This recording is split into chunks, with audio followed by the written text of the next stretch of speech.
I was never really a runner. The way I see running is a gift, especially when you have stage 4 cancer. I'm Anne. I'm running the Boston Marathon, presented by Bank of America. I run for Dana-Farber Cancer Institute to give people like me a chance to thrive in life, even with cancer. Join Bank of America in helping Anne's cause. Give if you can at BofA.com/supportAnne. What would you like the power to do? References to charitable organizations is not an endorsement by Bank of America Corporation. Copyright 2025.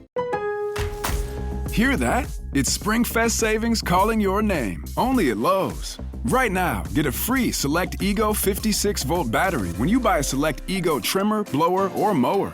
Plus, get your choice of any 2 bags of Miracle-Gro organic soil mix for only $16. Shop these can't-miss deals in-store or online today. Lowe's. We help. You save. Valid through 4/2. Selection varies by location. While supplies last. Excludes Hawaii. Oh. So a gambler calls you, tells you he lost everything at the casino, so you give him more money. Well, I haven't known him to be a gambler. He's not he doesn't have a problem or anything. So okay. I didn't have a problem loaning it to him. That turned out to be a problem, though, because you're here, right? This is the plaintiff, Marquita George. She says she and the defendant have been friends for 10 years, and it's quite sad it's come to this, a lawsuit. She loaned the defendant $1,000 after he lost all his money at the casino. And now she's having one heck of a time getting it all back and is suing for the $800 she still owed. This is the defendant, Stephen Joseph. He says he fell onto some hard times due to COVID, and the plaintiff gave him some money to help him out. She never, ever mentioned this was a loan. It was a gift, and he was grateful for it. He's accused of moaning over some loaning.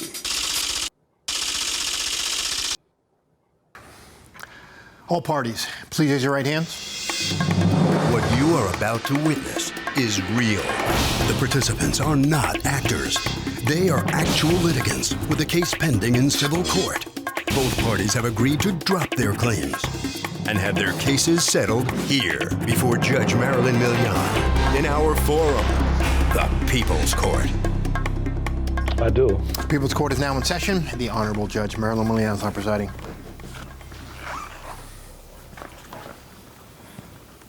Litigants have been sworn, Your Honor. Thank you, Douglas. You're welcome. Okay, Ms. George, you're suing your former friend, Mr. Joseph, for the balance of a loan, $800, that he refuses to repay.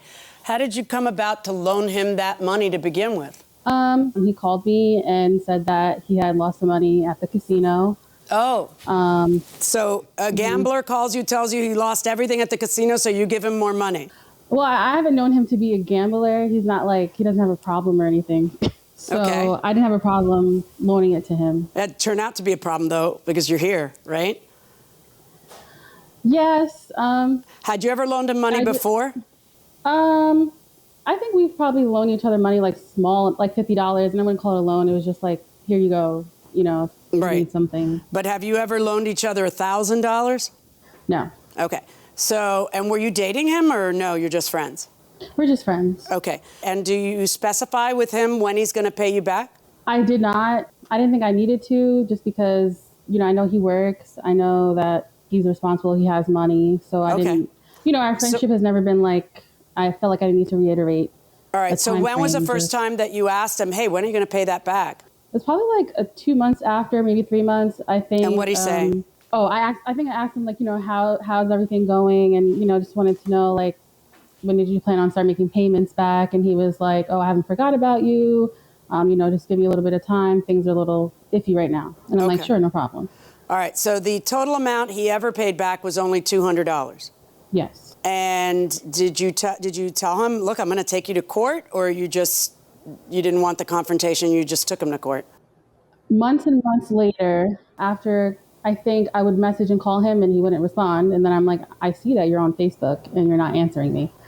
And then I think I was like, so this is your address and everything. And I think that's when he answered and chill out. I'm going to cash app you some money today.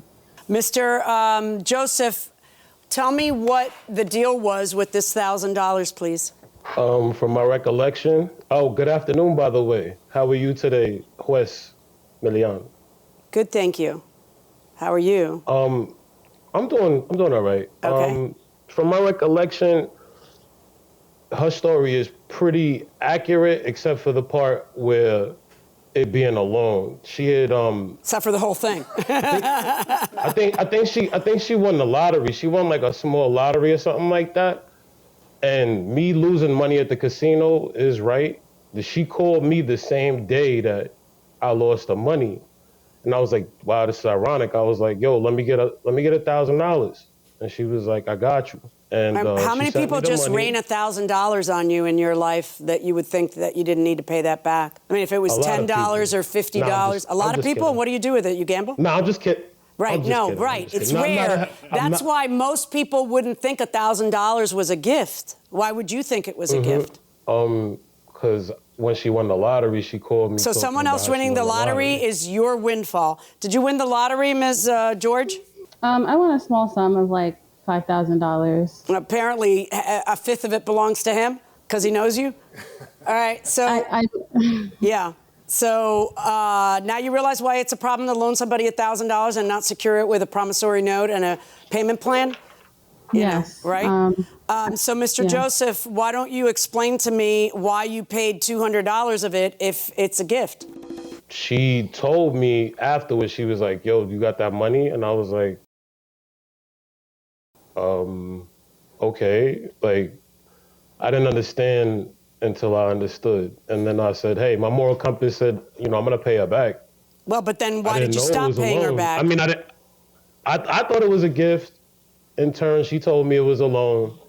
I agreed that I would pay her back. I couldn't pay her back immediately. I gave her the increment of $200. When did you give her the $200? I can't recall. I found. When did he give you the $200? In October. Of 2020? Yes. Okay. What have you paid since then, Mr. Joseph? Nothing. Right. And you're working, right? No. I'm independent, doing my little odd jobs here and there, but okay. So in your odd jobs here and there, do you get paid? Yeah, a little bit. Right. And how much of that little bit have you given her? I haven't given her anything. Okay. So let's look at the text. When do you think you can have the money by? I called you back. Blah, blah. Blah, blah. Never got it. So I guess you feel you don't need to respond to me. Interesting how it wasn't like that when you were asking me for money. No, bro, not that, I swear. Just give me a few. I've been scrambling, trying to put blank together is all. I'll call you in a few. Not, what are you talking about? That was a gift. Yeah, and I'm trying to put blank together as well. Then you say, I'm getting $10,000 of my own from the PUA I never files. What does that mean? That was for the pandemic unemployment. Oh, I'm getting $10,000 of my own from the pandemic unemployment. I should have it by next week. Did you get money from the pandemic unemployment? I did, but I didn't get it until very, very, very, very, very much later because someone had impersonated me. I was using. Okay, so when did you get that money? I want to say probably like April. And April, and how much money did you get? I think I got like $7,000. And how much of that $7,000 did you pay towards your debt to Ms. George? I didn't pay the debt back. Okay, but and yet everywhere that I see a text, I have you stringing her along. I don't have you saying, what do you mean? I thought that was a gift. I should have it by next week, which of course you didn't. That was in October. I'm sorry, babes. I'm not trying to hold on. I'm in the middle of a sentence. You're blank up as much as you've done. I still want to pay you off to this thing. I'm going to call you in a few. Okay. I can see you when you're active and choose not to respond to me. I need to speak to you ASAP. I need some money to put to my sister's funeral. This is not a game for me. I hope I don't have to call you for a week to get you to answer. Now I was asleep. I'm going to call you. Best I can do is give you $200. Still didn't get my funds released. I got robbed last week. Gave something to someone and they disappear. Oh, so you know the feeling. Yeah, that's crazy and I feel bad, but I got my own life problems. And that's the end of it. Pay the lady her $800, Mr. Joseph. And Ms. George, what did we learn today? That you don't loan money to friends without some sort of agreement or contract and a deadline. Well, that's a good thing to learn. Let me teach you one more thing. I don't loan money to friends that I can't afford to see walk. because I value my friends more than the money, and I'm going to lose my friends if I see them having a good time and ignoring a debt they owe to me. It won't be the money. It'll be the disrespect that'll get me. So if you're going to loan money and you want to keep the friend, make sure it's an amount that you'll just go, you could lose. Yeah. $800 verdict for the plaintiff. Thank you, Your Honor. We still friends. Mr. Joseph, you still want to be friends with her? You think she'll be friends with you? She is my friend. We still friends. All right, you got to give her the $600 back. $1,000 isn't going to equate to 10 years. All right, don't you feel a little embarrassed that you haven't paid her and the judge was really breaking you over the coals for that? Nah, I deserved every ounce of it, but I will pay her back. All right. At least you recognize it. No question. Good for you. Ms. George, the judge gave you some good advice. What do you think? She's right. If you can't afford to lose something, you shouldn't let someone borrow it. And also, he's a good guy, just fell in hard times like everyone else, and so did I. So I had to resort to this to get my money back. Let me ask you, you filed a lawsuit against him. Are you still willing to be friends with him? Yeah, we'll still talk. There's no bad blood. Just learned a lesson and needed my money back. That's all. And move on. All right. Okay. Well, congratulations. Harvey? Doug, this is pretty simple and pretty important. When either you loan money to somebody or it's a gift, you gotta put it in writing. If you're the person giving the money and it's a loan, send a text saying, I was happy to loan you the money, please pay me back by X date. If it's a gift, the person who gets the money should say, thank you so much for the gift of whatever the amount is. If you do that, then you cement your case. If you don't do it, it's up for grabs. Judge Milian, as a longtime fan, I remember when you had to read something with smaller text and you used reading glasses and even a magnifying glass sometimes. Now, nothing. What's your secret? Surgery, contacts, what's the story? I don't think I could have surgery on my eyes even in a million years. I would just be too afraid to do it. I wear contacts on the show. That's almost the only place I wear contacts. I guess sometimes to go out I'll wear contacts. You wear them in both eyes? Yeah, both eyes, and it's this one's for reading and this one's for distance. So they're different. Yeah, they're completely different prescriptions, and then your brain kind of puts them together. Not that well. Like, it's never perfect. I started using these reader glasses you can buy in any pharmacy. Cheaters, right? But, you know, I go to restaurants, and it's never, the light is never great when you're at dinner at night in a restaurant. Your eyes don't let in quite as much light. The kids hate this. You put the spotlight from the phone. I have my phone light on. What's it say? And my kids are horrified. They're giving me grief. Dad, what are you doing? You're blinding people in a 3-table radius. I'm like, I'm just trying to read. That's because instead of just shining it this way, you're talking and doing this too. So they have a point. You're the perfect blend of elegance and style, and your ride should be no different. The 2024 Hyundai Sonata Hybrid meets all your needs, from business to brunch and everywhere in between. With head-turning details like a sleek front end, plus stylish interior, and an available 12.3-inch digital instrument cluster and seamless tech integration. Okay, Hyundai. Visit HyundaiUSA.com to learn more about the new 2024 Hyundai Sonata Hybrid. This episode is brought to you by Progressive Commercial Insurance. Business owners, meet Progressive Insurance. They make it easy to get discounts on commercial auto insurance and find coverages to grow with your business. Quote in as little as 6 minutes at progressivecommercial.com. Progressive Casualty Insurance Company. Coverage provided and serviced by affiliated and third-party insurers. Discounts and coverage selections not available in all states or situations. These are the plaintiffs, Christine and Victor Coral. They say they went to contract on a 3-unit building with the defendant, and she didn't let them know a new 5-story residential building was going to be erected over the next 2 years. The defendant purposely didn't disclose this information. The deal fell through, and they're suing for the $5,475 they're owed for inspection fees and punitive damages.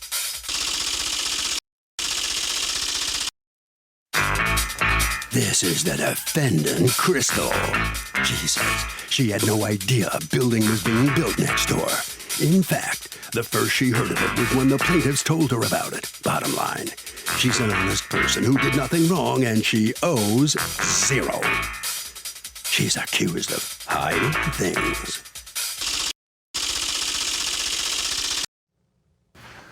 All parties, please raise your right hands. Welcome back to the People's Court. Next case on the docket, the plaintiffs say that they were duped by the defendant because the defendant did not tell them that a huge apartment complex was being built right next to the house they were purchasing from the defendant. They want their money back. But the defendant says she had no idea the property next door was being developed, and she's returning nothing.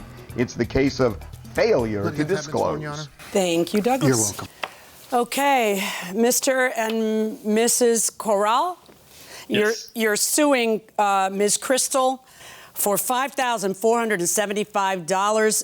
Some of that in the costs that you incurred in inspection, and the rest of it in punitive damages because you believe that she did something wrong by wrongfully withholding from you information that you say she had. All right, let's start at the beginning. Who wants to tell me how this came about first? Mr. or Mrs. Corral, who wants to speak first? I can do that. Okay, go ahead. So we were trying to purchase our first home. We were looking for a multi-unit building to move into and then have some renters as well. We found the defendant's building. We made an offer on it. It was a competitive situation. There were multiple offers. We offered above the asking price. She verbally accepted and then went back on this. And her agent said that he'd never seen anything like that in his 25 years. But so anyway, she verbally accepted. And then when it came time to sign the paper, she held out and said, no, I actually want more. We managed to squeeze out some more. So we settled on a price. Obviously, this was a hot property because she ended up selling it to someone else. You guys backed out and she sold it to someone else for $80,000 more. Did you know that? Yeah, we went into contract 3 times, actually. Yeah, I just learned that. It happened yesterday. $80,000 more. All right. So anyway, let's start from you sign a contract and what happens? We do the inspections within a shortened time span. So we are really about a week. We're hustling. It's 5 appointments in as many days, essentially. Meanwhile, it's pandemic. We've got 2 little kids at home, et cetera. So anyway, we do the inspections. Everything's going according to plan. Things are moving along. It's the night before the last day in the contract before we have any way to get out. I'm just looking online because there's a school next door to the property, as in right next door. It's no longer being used as a school because it's not seismically fit. So what the district is using it for currently is storage and like teacher meetings and stuff like Community that. center. Community center. The playground has been turned into a community center, and that's what I was looking at because I thought it was so cute. It's got a garden and skate park, and so I was looking at the website for that park, and I thought it was interesting that it's not run by the local parks department. It was a private thing. So I was looking at that, and at the very bottom of the website, it says this place may eventually be used for teacher housing. And I went, oh, interesting. Looked more into that. Turns out that it's starting construction next month on a humongous 2-year-long, 5-story high, 135 unit plus subterranean parking, et cetera, et cetera. Just a huge project that's going to be starting really soon. So we found that's how we found that out. So when we found that out, we still wanted to go through with the contract. I think it's going to be a great thing for the neighborhood. I think I'm glad that it's going in. We just couldn't, in our financial position, we couldn't take the hit of potentially losing a renter or having to reduce rent while people are working at home with this huge project going on next door. So we still wanted to do the deal. So we offered a slightly lower price, like less than 5% less than what we had originally agreed on. She declined, which is, of course, well within her rights. That was that. We have no deal. So meanwhile, we've spent thousands of dollars on these inspections. Typically, when, if you're responsible for paying the inspections, why is it that you feel she should reimburse you for the inspections? And certainly if you're suing for punitive damages, you feel she did something really, really wrong and needs to be punished. So, because punitive damages are reserved for really egregious behavior. So tell me what you feel she did wrong. So what I feel she did wrong is she claims ignorance of this. I just find that incredibly hard to believe because we have emails from the developer of the project talking about the outreach that they had done to the community. It's just one of these things where the planning department is obligated to do community meetings and community outreach and mailings, and they send mail to the addresses there. You don't have any actual evidence that she knew, but you find it hard to believe she wouldn't. Right. All right. Let me ask Yes, you, and can I also tell you- Ms. Crystal, did you know there's a project going on or would be going on or might be going on next to you? Absolutely not. I do not know any about it. I remember after after they backed out, and that's how I starting thinking. And then I remember that it was like a first when I got the building, neighbors come and like congratulations, and then they say, oh, they may build a building, and then I slipped out of my mind because nothing ever happened in the past. How long did you own it? 14 years you owned it? 14 years. Okay. All right. I never say anything done by the building. What do you do for a living? Because I'm very interested in the pictures you introduced into evidence. Go ahead. What do you do? I'm a performer. I travel all over the country performing for sporting events. What do you perform? Acrobat. You gave me pictures of your boarding passes. Yeah, and then also I have a look. This 1099. Look.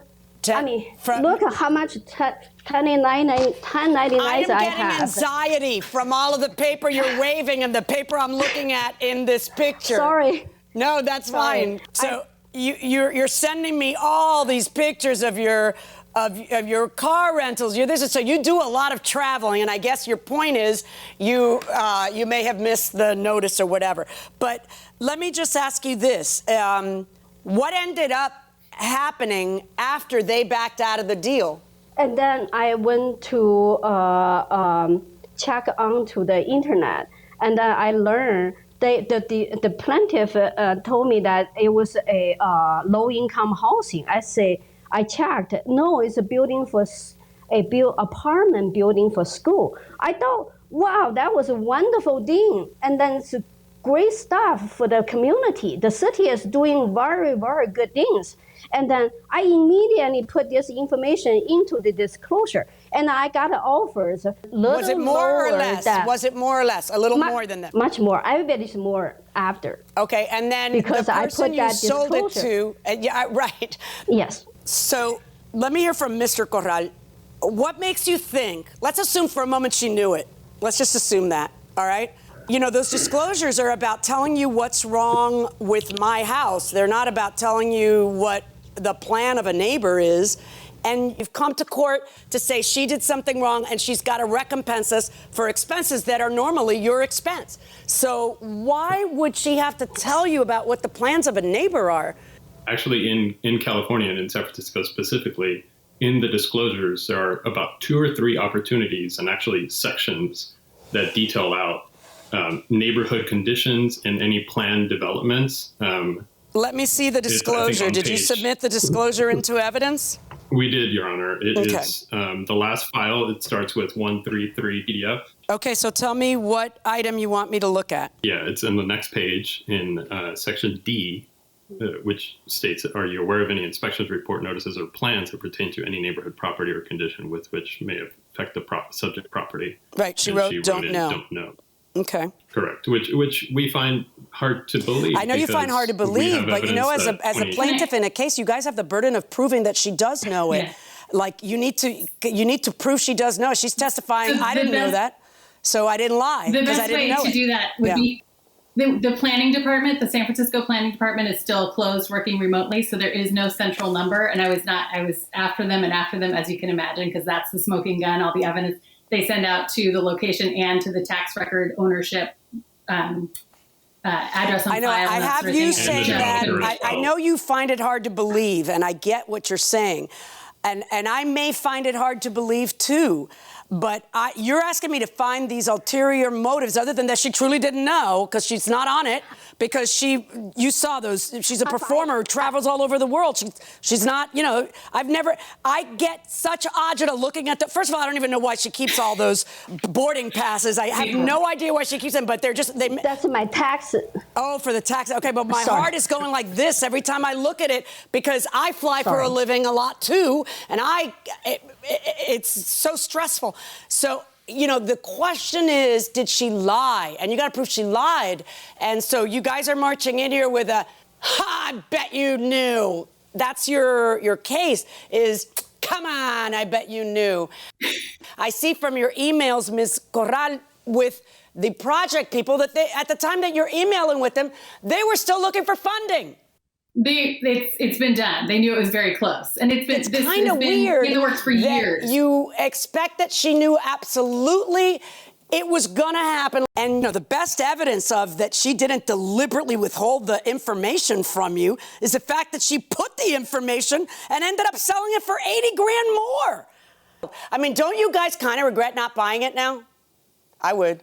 No, we couldn't afford it. We would have loved to. That's why. What do you mean you couldn't afford it? There was already a contract. The real reason. I know. That's the real. That is the real reason. Did you regret? That they backed off. No. Yeah. Hold on a second, because I want to read something. We all know it. Yeah. Did she ever tell you? Let me ask you. Everybody, stop talking. I'm talking. Yeah. Ms. Crystal, did she ever put in writing why she was backing out, or no? She put in writing and says the appraisal fee was a waste because I did not tell them that next door will build a building. So she gave you that reason.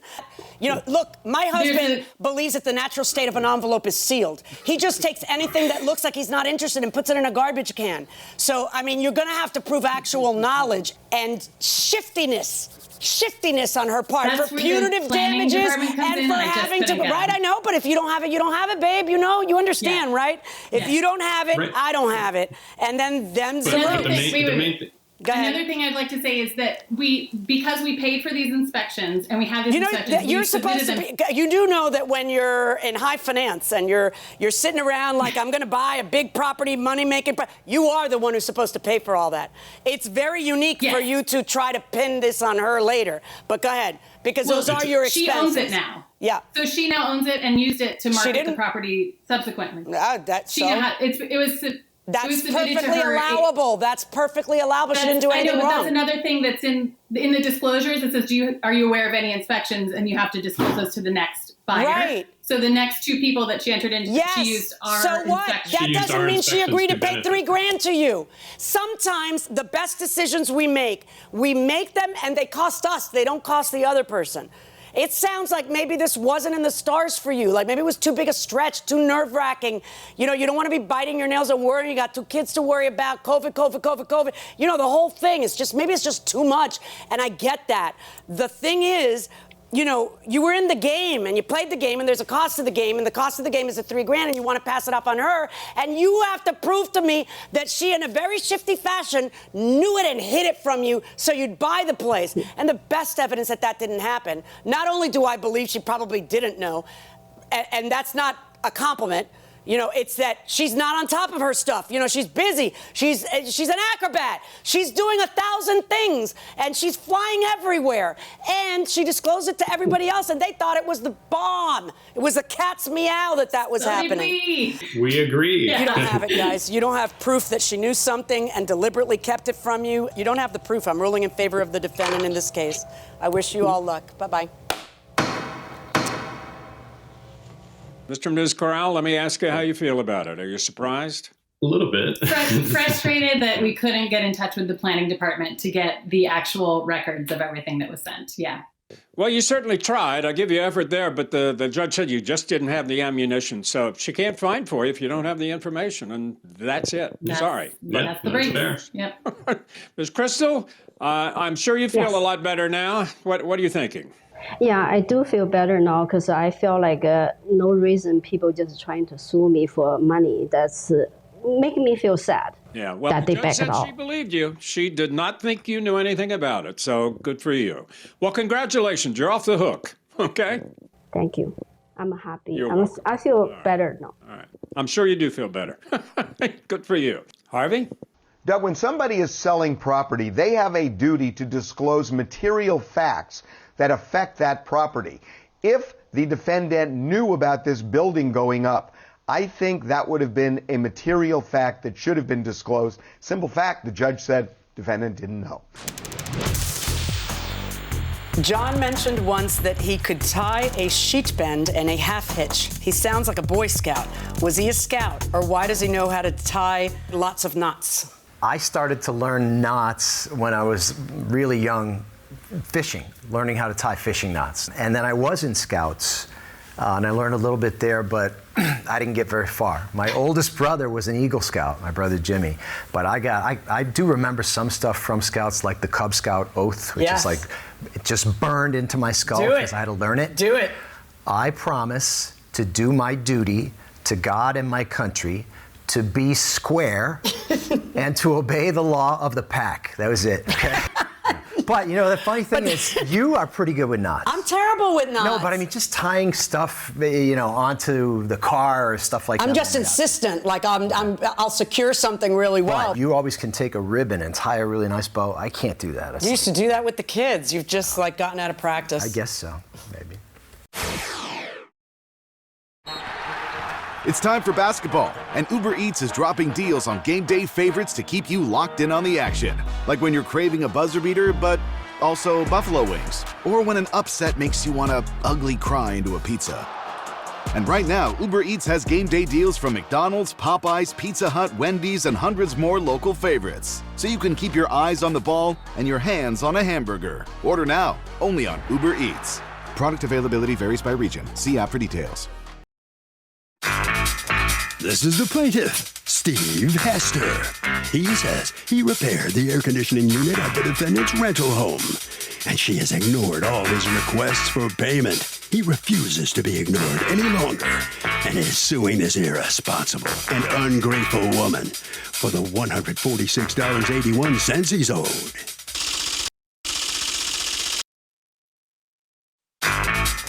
This is the defendant, Judy Tabor. She says she doesn't owe the plaintiff a penny. Her tenants do. They hired him to repair the AC unit, and she has no idea why he's billing her. Bottom line, she has ignored all his requests for payment and owes nothing. She's accused of non-payment.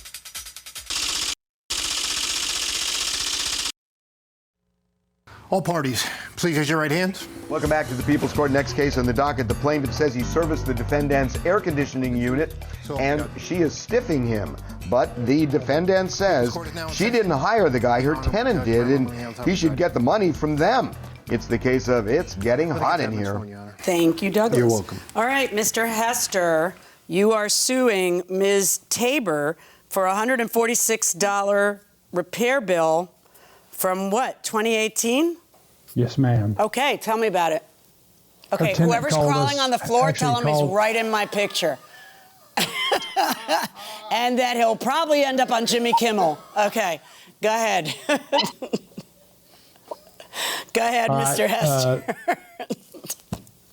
On 7/31/2018, Miss Tabor's tenant called one of my employees, Mr. Lee Bennett, and asked him to come out and check her air conditioner. Okay. Mr. Bennett said he had worked for Mrs. Tabor before, and I said that would be okay as long as she was willing to pay the bill. He went and did the work. We repaired her air Did conditioner. anybody talk to Ms. Tabor? I billed her. No, ma'am. Spoke to a tenant. Okay, why wasn't the tenant billed? She said that Miss Tabor would pay the bill. To who? You weren't there. Where's your employee who went out and did the work? Yes, ma'am, and that was set up before he went out. Okay, this is all hearsay because you weren't there, so can I please hear from, do you have as a witness the person who actually did the work? I do not. Because 3 years have passed, so I'm curious, who sent the bill to, did you just recently do an audit or something and figure it out? Or what happened No, here? ma'am, Go ahead. We sent the bill on July of 2018, and in the meantime, we tried billing her several times. She never paid it. So we just decided to go ahead and Why didn't you just bill the tenant since the tenant's the one who called you? Why didn't you just bill the tenant? The tenant said she wasn't paying it because it was Miss Tabor's property. Don't you think you should find out from Miss Tabor whether or not she was willing to absorb that cost? Because, first of all, do you have any proof that the tenant said that? No, ma'am, I do not. Right. And in fact, I do have proof from Miss Tabor. Miss Tabor, who's responsible for minor repairs according to the lease that you had with that tenant? The tenant. Because of allowing a lesser amount of rent, tenant will make all repairs to premises, not even small ones, all of them, to keep it up to standards with the exception of any major repairs. No, so it's minor repairs. All right, so did she ever say, hey, you should be the one paying this $146 bill, which qualifies as a minor repair. Did she ever tell you anything about this bill? Well, no, not until after it was done. Okay. And I said, well, that should be your responsibility if you called and had somebody come. Right. Did Not you call only- and have somebody come? No. You I did never not. had any, okay.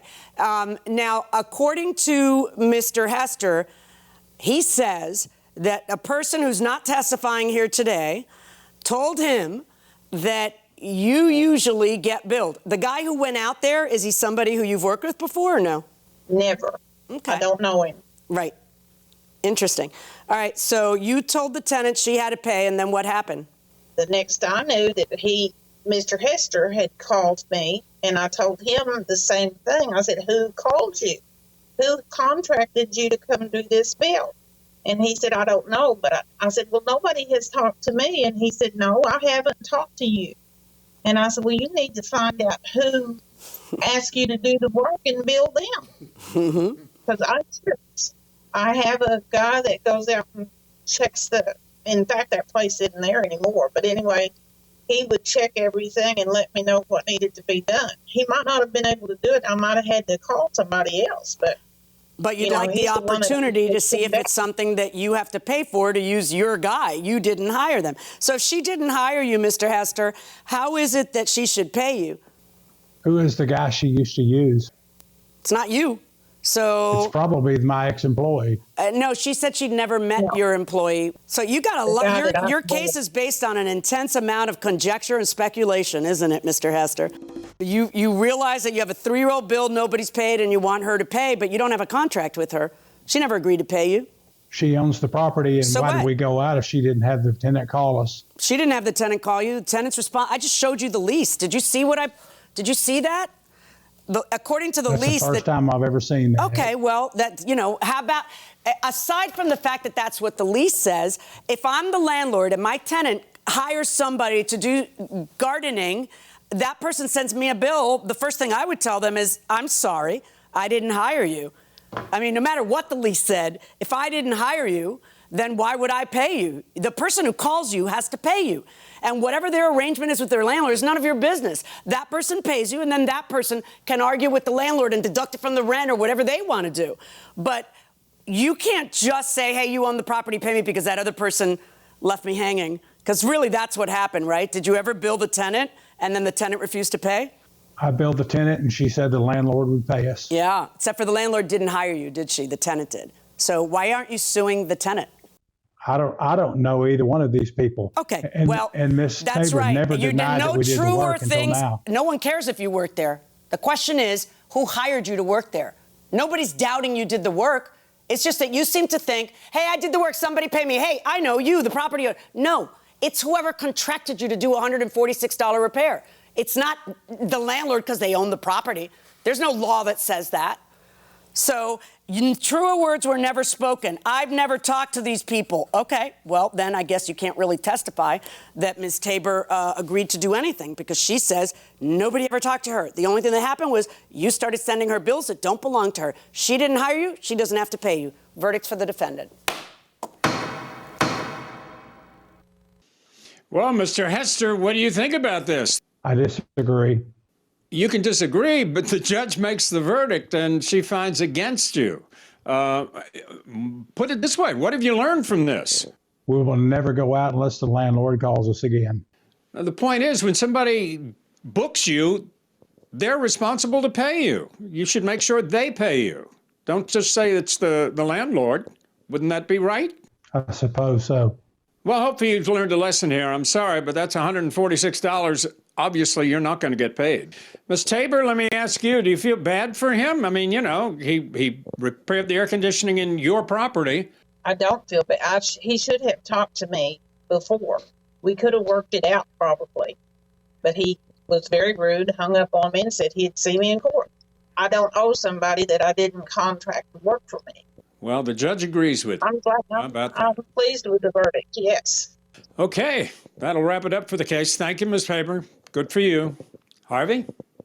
Doug, I don't want to get all legal on you, but there is something in the law called privity of contract. And what that means is you have to have a connection to the person you're suing when there's some kind of a deal made, a contract between the two people. In this case, the landlord did not have a contract with the air conditioning service guy. It was the tenant who did.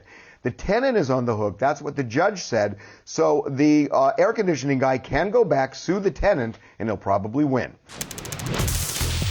What TV character do you most identify with and why? That's easy. Linda from Bob's Burgers.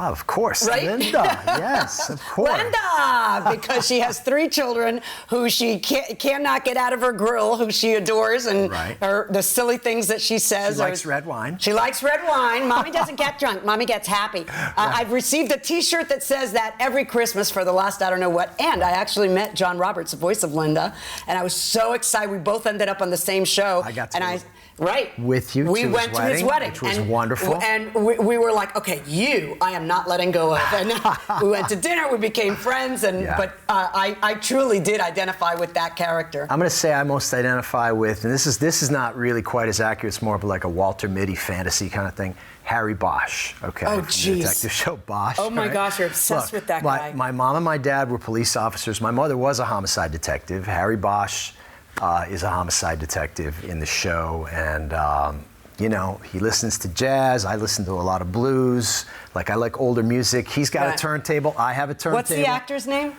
Titus Welliver. Okay, Miss Welliver? Yeah. Okay, Mr. Welliver, he's threatened to get your tattoos. That's how obsessed he is with you. I want all that ink that he's got up and down his arms. I want the exact ones. You do love that show. Exact places. So, he's my guy.